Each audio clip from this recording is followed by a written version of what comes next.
হচ্ছে তৌহিদ আফ্রিদি। আপনারা একটু কষ্ট না নিলে আমি একটু কথা বলি।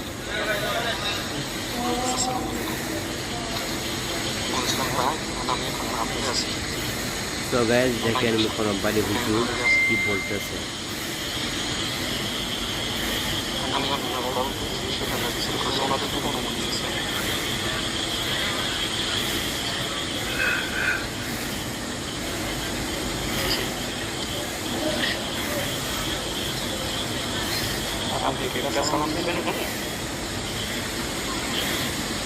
আচ্ছা তাহলে সালাম দেবেন, আমি একটু বলি কিন্তু নাম বলবো না।